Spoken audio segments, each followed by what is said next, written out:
Well, the death of a daytime television icon, the unapologetic and out-of-the-box talk show host Jerry Springer, has passed away at his home in suburban Chicago at the age of 79.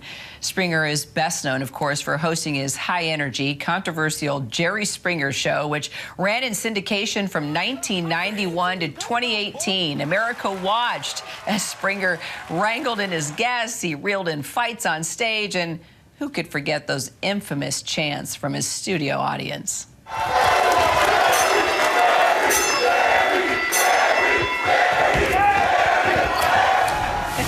Joining me now, ABC News contributor and Sirius XM radio host, Mike Muse. Oh my gosh, Mike! I mean, I remember, tuning into that show, right? Because it was like a high-speed chase. You just were waiting for the wreck. But it was just so salacious. But he made it work, and it lasted for so many years.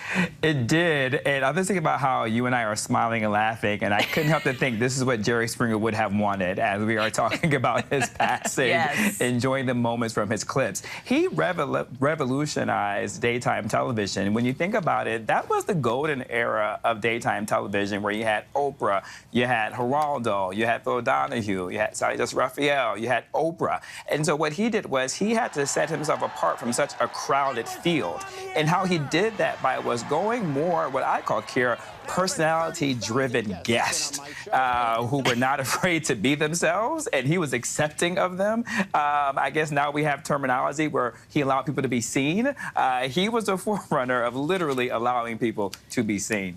Well, people always wondered and always asked the question, how does he get these people to talk? Are they for real? Are they telling the truth? Is this really America? I think it was. I think, during that time period, we didn't have much reality-based television the way that we do now, where reality-based TV is the dominant of television right now. And so at this time, these were real people, real individuals. There wasn't this 24-hour news cycle. We didn't have social media like Instagram and Twitter for people to become famous. And so they enjoyed literally their 5 minutes of fame. And I think the reason why he was able to connect and draw them in is because Jerry Springer, what we don't realize, was very much a people person. He knew how to connect with a broad spectrum of people in America.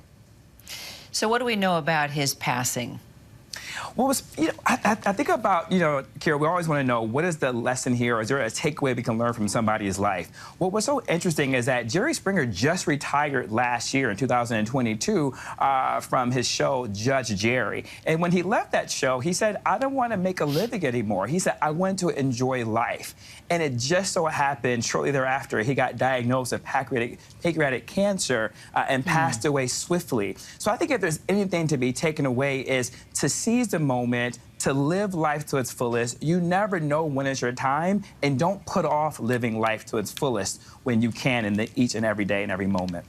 Well, he lived his life to the fullest for sure. And then just thinking about his early life, we came across a photo of him from 1970 testifying before a Senate committee as an advocate for reducing the voting age to 18 before he was a household name. He had quite the career in politics. He could convince people of things. And Kara, I didn't want to get ahead of you, because I knew, because you're so smart, I knew you would connect the dots with politics. But he ran for city council and won not once but twice. The second time he ran for city council, he got the most votes, where he ended up becoming the mayor. He ran for governor of Ohio, but he failed. In this picture, he was advocating to lower voting rights. So he really had a strong constitution of understanding people, even going back to his college days when he did college radio, where he would do commentary, what we would call like op-eds or editorializing pieces at the end. The reason why he did it at the end of the Jerry Springer Show, he always was doing that since college. And so he's always had a way of connecting with people, understanding people, really believing in the First Amendment and the freedom of speech. And I think that is why he was able to draw the audience the way that he did and get his guests to be their authentic selves. And so many people still called him the mayor because they just felt like he dominated the room and got everybody, to have a good time. Yeah. Mike Muse, it's always so great just reflecting on people like this. I agree. You bring a lot of love to the table. Thanks, Mike. Thanks, Kara. Love you. Ditto. A lot more news ahead, but before we go, we do want to leave you with Springer's famous sign-off. You may remember if you've watched the show. He did it at the end of every episode. Till next time, take care of yourself and each other. Hi everyone, George Stephanopoulos here. Thanks for checking out the ABC News YouTube channel. If you'd like to get more videos, show highlights, and watch live event coverage, click on the right over here to subscribe to our channel, and don't forget to download the ABC News app for breaking news alerts. Thanks for watching.